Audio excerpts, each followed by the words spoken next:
और YouTube channel. तो चलिए आज हम लोग सोशल साइंस के मॉडल सेट को सॉल्व करने वाले हैं, जो कि 2021 बोर्ड एग्जाम के लिए काफ़ी महत्वपूर्ण है और क्लास 10 का यह मॉडल सेट है। तो चलिए स्टार्ट करते हैं आज का प्रश्न। सबसे पहले आप इसको समझिए कि कुल आपको कितने प्रश्न मिलेंगे, उसमें से आपको कितने प्रश्न करने हैं। तो आप देखिए सोशल साइंस में पूर्णांक तो 80 का होता है और आपको इस बार ऑब्जेक्टिव जो मिल रहा है तो यह इसमें 80 मिलेगा। 80 में से आपको करना कितना है, 40% प्रश्न करने हैं कंपलसरी। ठीक है, उसके बाद सेकेंड सेक्शन हमारा होगा सब्जेक्टिव का। तो उसके लिए बाद में पहले हम ऑब्जेक्टिव को सॉल्व करवाएंगे और इसमें आपका प्रश्न स्टार्ट होता है यहाँ से। देखिए ऑब्जेक्टिव प्रश्न है जिसको आप वस्तुनिष्ठ प्रश्न कहते हैं। प्रश्न 1 से 80 तक के प्रश्नों के साथ 4 विकल्प दिए गए हैं, जिनमें से प्रत्येक के लिए 1 अंक निर्धारित है और आपको करने हैं कितने प्रश्न, 80 में से 40 करने हैं, 40 नंबर आपको लाने हैं। ठीक है, अब चलते हैं हम लोग इसको। सबसे पहला प्रश्न है, हिंद चिन्ह में कौन सा राष्ट्र शामिल नहीं है। प्रश्न आप देख रहे हैं, हिंद चिन्ह में कौन सा राष्ट्र शामिल नहीं है। तो जैसे यहाँ ऑप्शन है वियतनाम, लाओस, चीन, कंबोडिया। तो इसके लिए हम चलेंगे, इसमें से आंसर देखिए। सबसे पहले हिंद चिन्ह में वियतनाम, लाओस और कंबोडिया आते, तो चीन होगा इसका answer. Option C is right answer, सही है। 1 का सी होगी आपका। ठीक है, चलते हैं हम लोग दूसरे प्रश्न पे। वियना कांग्रेस कब हुआ? 1815, 1818, 1820, 1848। तो वियना कांग्रेस हुआ था ये 1815 में। Option A is right answer. ठीक है, चलते हैं। भारत में गदर पार्टी की स्थापना किसने की? देखिए गदर पार्टी किसके द्वारा स्थापित हुई? तो गुरदयाल सिंह तो होगा नहीं, चंद्रशेखर आजाद तो होगा नहीं, सोहन सिंह भकना नहीं, तो ये लाला हरदयाल, इसका सही आंसर है लाला हरदयाल, जो कि गदर पार्टी की स्थापना किए थे 1913 में। ठीक है, चलते हैं आगे। द्वितीय विश्व युद्ध के पश्चात मतलब बाद यूरोप में किस संस्था का उदय आर्थिक दुष्प्रभावों को समाप्त करने के लिए हुआ? तो देखिए शायद इस क्वेश्चन में थोड़ा सा कन्फ्यूजन, इसको छोड़ दीजिए। चलते हैं अगले प्रश्न पे। नरोत्तम सिंहानु किस देश के शासक थे? तो ये शासक थे किसके? देखिए ये कहाँ के शासक थे? तो ये कंबोडिया के शासक थे। कहाँ के? कंबोडिया के शासक थे नरोत्तम सिंहानु। कहाँ के? कंबोडिया के। और एक चीज़ याद रखिएगा, कंबोडिया में अंकोर वाट का मंदिर कहाँ है? तो कंबोडिया में है। चलते हैं अगले प्रश्न पे। वाष्प चलित, जो वाष्प से चलने वाली इंजन थी, इसका आविष्कार किसने किया? तो Abraham Darby, James Watt, George Stephenson, Robert Fulton. तो देखिए इसका सही आंसर होगा, हम लोग बचपन से जानते हैं, वाष्प इंजन का आविष्कार किए थे जेम्स वाट, है ना। सही आंसर होगा यह। चलते हैं अगले प्रश्न पे। Tata iron and steel company, जिसको आप टिस्को कहते हैं ना, क्या कहते हैं इसको? टिस्को। इसकी स्थापना कब हुई थी? तो देखिए बहुत इंपॉर्टेंट प्रश्न है, परीक्षा में आपको दिखेंगे। तो इसका आंसर होगा 1907। Option B is right answer. ठीक है, चलते हैं आगे। अगला प्रश्न है, गोलघर कहाँ स्थित है? गोलघर कहाँ स्थित है? तो देखिए गोलघर कलकत्ता में तो है नहीं, बिहार के सभी बच्चे को पता होगा गोलघर कहाँ है। तो गोलघर आपके पटना में है। ठीक है, गोलघर कहाँ है? पटना में, हम लोग जानते हैं। और अगला देखिए यहाँ पे, किस अमेरिकी राष्ट्रपति ने न्यू डील लागू की? देखिए न्यू डील, इसका आंसर आप लोग करेंगे, अगर आपको मालूम हो तो बताएंगे, नहीं तो हम बाद में इसका प्रश्न करवा देंगे। इसमें कुछ कन्फ्यूजन है तो उससे अच्छा है कि आप अभी नहीं करें इस प्रश्न को। अब देखिए अगला क्वेश्चन क्या है। अब यहाँ कह रहा है कि नेपोलियन संहिता किस वर्ष लागू हुई? तो नेपोलियन संहिता जो है ये 1801 में, नेपोलियन संहिता 1801 में। ठीक है, चलते हैं आगे। फ्रैंकफर्ट की संधि कब हुई? तो फ्रैंकफर्ट की संधि हुई थी, और इसका सही आंसर होगा ऑप्शन नंबर डी, मतलब 1871 में। कार्ल मार्क्स का जन्म कहाँ हुआ था? कार्ल मार्क्स का जन्म कहाँ हुआ? Germany, England, France, Poland. तो देखिए कार्ल मार्क्स का जन्म हुआ था जर्मनी में। कार्ल मार्क्स का जन्म हुआ जर्मनी में। ठीक है, चलते हैं अगले प्रश्न पे। 1991 में कौन अस्तित्व में आया? तो देखिए ये आया होगा, नई आर्थिक नीति अस्तित्व में आया ना, तो इसका आंसर होगा नई आर्थिक नीति। Option C is right answer. चलते हैं आगे। इन आर्थिक क्रियाओं में कौन प्राथमिक क्षेत्र से संबंधित नहीं है? मतलब किसका संबंध प्राथमिक क्षेत्र से नहीं है?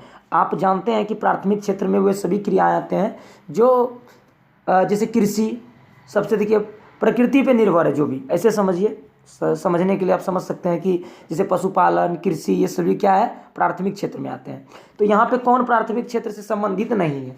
तो ये मत्स्य पालन तो प्राइमरी है, वन खनन तो प्राथमिक क्षेत्र से नहीं है, तो सेकेंडरी हो सकता है, टर्सरी हो सकता है। तो यहाँ पे देखते हैं ये बैंकिंग सेवा सेक्टर है ना, बैंकिंग क्या है हमारा, सर्विस सेक्टर है, तो ये आ जाएगा इसमें। चलते हैं आगे।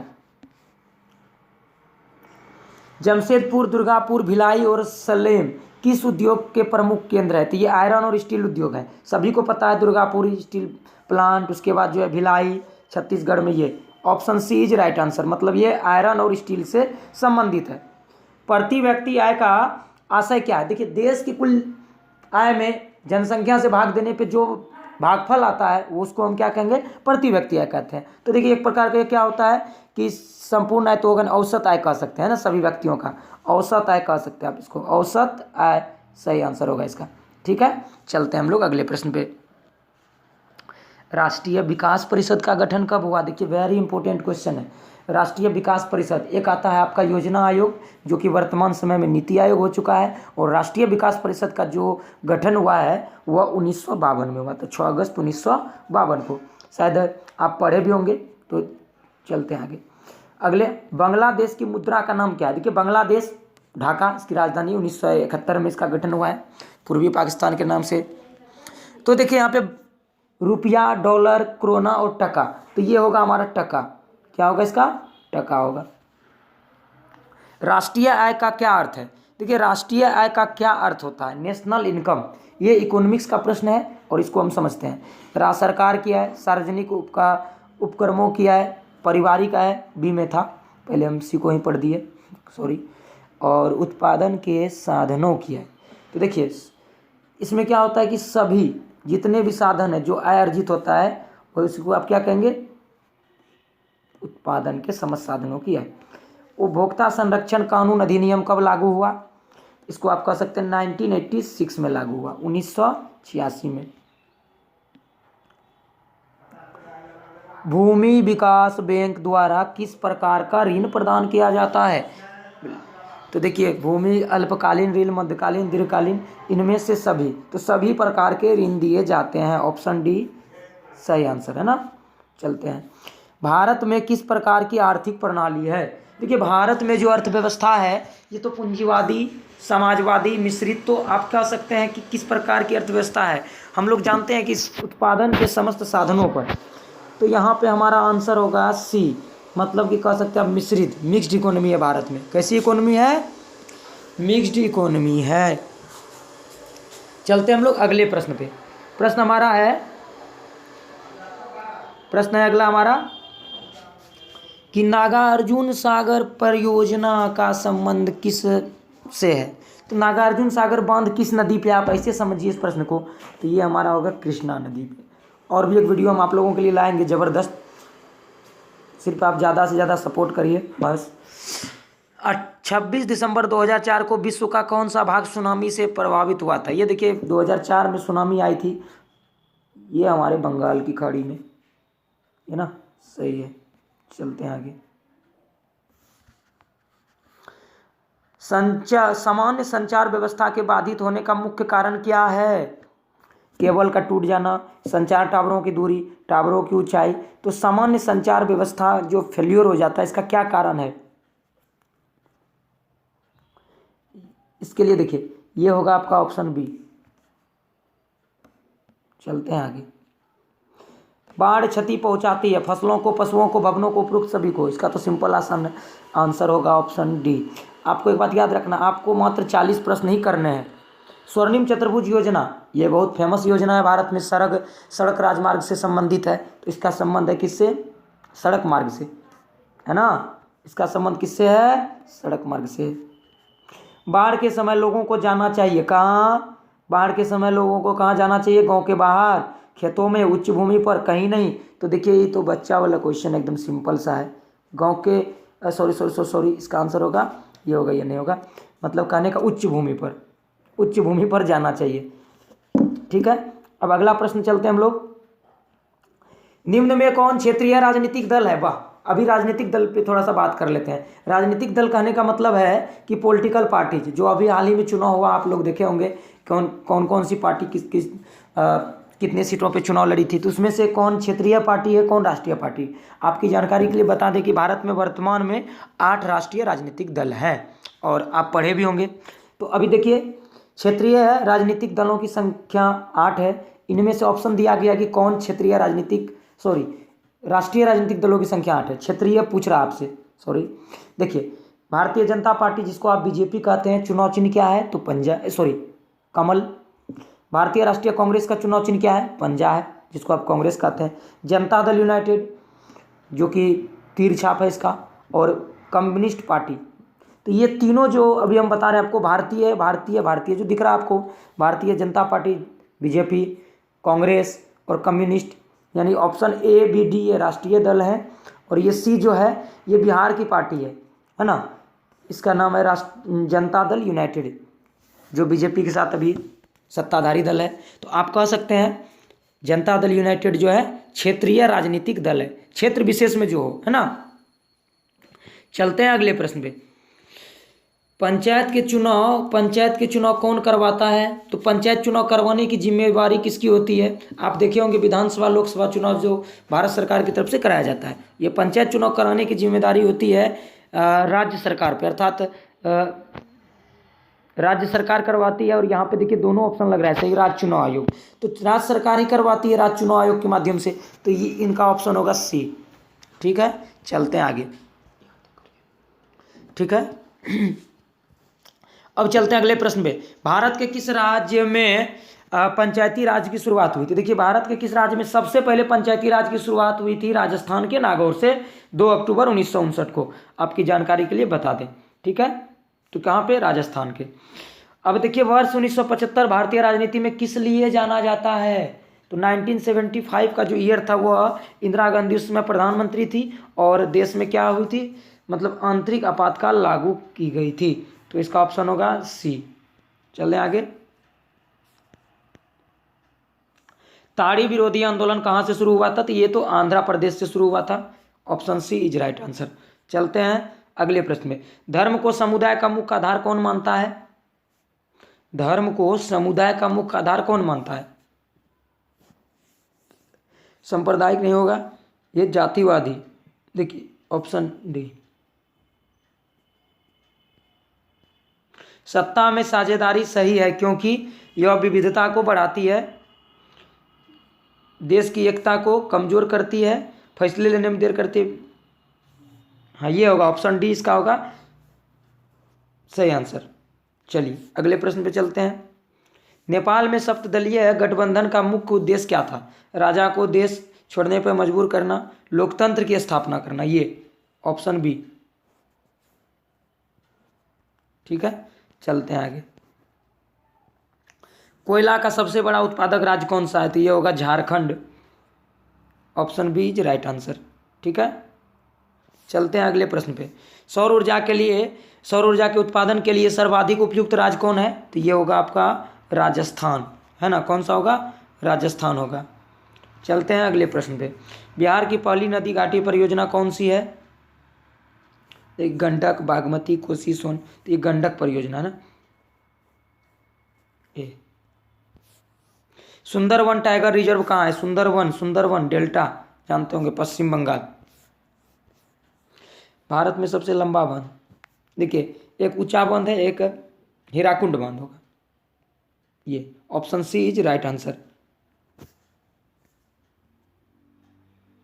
चलें आगे। कौन प्राथमिक ऊर्जा का उदाहरण नहीं है? कौन सा प्राथमिक ऊर्जा का उदाहरण नहीं है? ये विद्युत। पूर्व मध्य रेलवे का मुख्यालय कहाँ है? तो ये आपके हाजीपुर में है। ईसीआर कहते हैं, ईस्ट सेंट्रल रेलवे का मुख्यालय कहाँ है? हाजीपुर में है। Option D. चलिए अब आगे चलते हैं प्रश्न। चावल किस प्रकार की फसल है? चावल देखिए रबी है या खरीफ है? तो ये खरीफ फसल है, और गेहूं जो है वो आपका रबी होगा। निम्न में कौन निजी क्षेत्र की कंपनी नहीं है? निम्न में कौन निजी क्षेत्र की कंपनी नहीं है?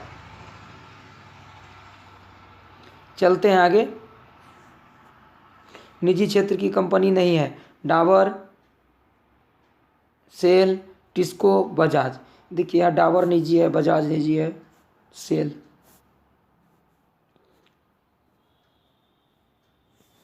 ये सेल निजी क्षेत्र की कंपनी नहीं है। कौन सा खनिज कोडरमा, कोडरमा किसके लिए प्रसिद्ध है? देखिए इसमें क्या मिलता है, तांबे के लिए कि अभ्रक के लिए, आप बताएंगे ये अभ्रक माइका। ऑपरेशन फ्लड का दूसरा नाम क्या है? तो इसका आंसर होगा श्वेत क्रांति। लीची के उत्पादन के लिए बिहार के कौन से 2 जिले प्रसिद्ध हैं? तो देखिए बिहार के 2 जिले हैं, मुजफ्फरपुर और वैशाली, ऑप्शन बी। सॉरी, चलते हैं अगले प्रश्न में। आय और उपभोग का अंतर क्या होता है?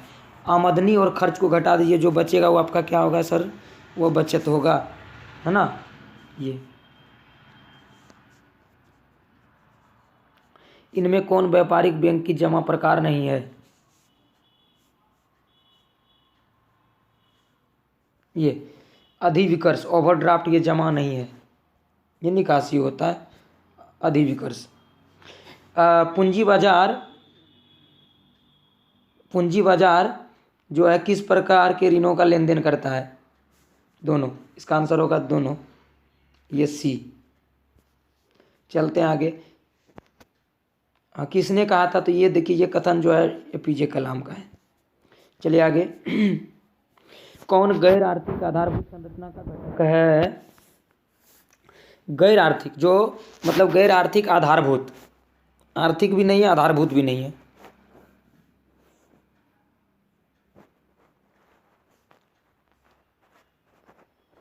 गैर आर्थिक की बात कर रही है, शैक्षिक है। इनमें से ऊर्जा का गैर पारंपरिक स्रोत कौन है? गैर पारंपरिक समझ रहे हैं ना, परंपरा से जिनका उपयोग हम नहीं कर रहे हैं।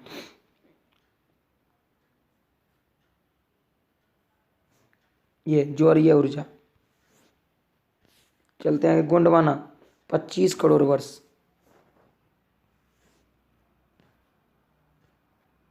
इनमें से कौन खरीफ की फसल है? रबी और खरीफ, चावल।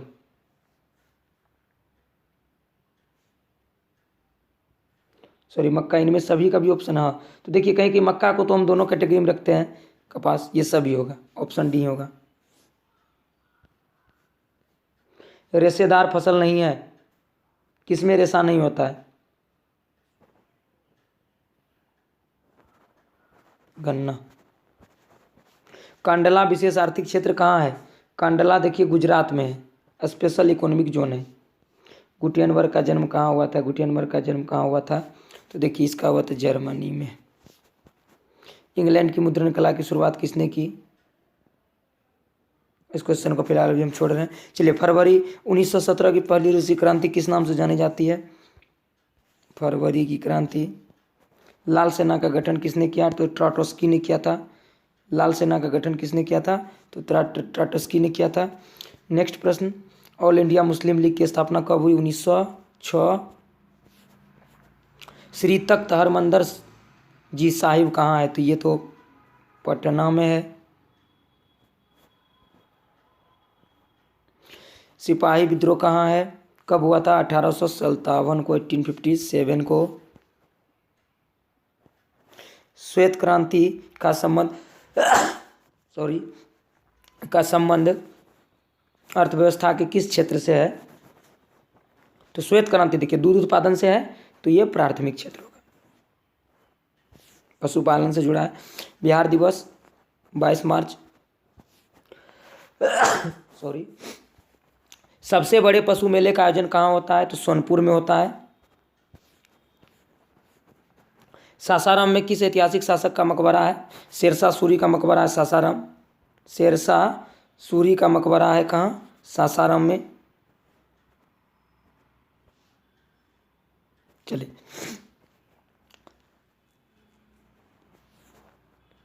जॉन के फ्लाइंग शटल, जॉन के।